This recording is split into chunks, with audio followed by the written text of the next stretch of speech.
Vinicius Real Madrid'i sildi. Bəli, səhv eşitmədiniz. Vinicius Instagram sosial şəbəkə hesabında bio bölməsində Real Madrid futbolçusu olduğu barədə məlumatı sildi. Bəziləriniz deyə bilər ki, burada nə var?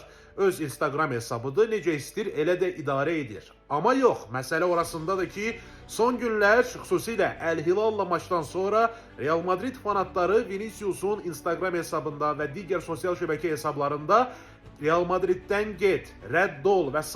bu tipli yazılar, şərhlər yazmağa başlayıblar. Vinicius da hiss olunur ki, bundan inciyib, küsüb və Real Madrid futbolçusu barədə bioda olan o məlumatı silib.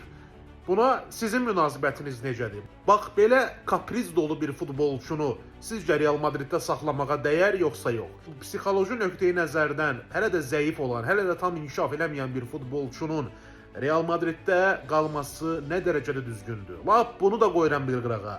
Ümumiyyətlə, son vaxtlar zəif çıxış edən, meydanda heç bir faydası olmayan, boğazmış kimi komandanın oyununa mane olan Vinicius nə üçün Real Madriddə qalsın? Fikirlərinizi şərh bölməsində gözləyirəm. Bu mövzu ilə bağlı videoya like qoyun, ətrafınızda olan madridistalarla paylaşın və səhifəyə follow atmağı unutmayın.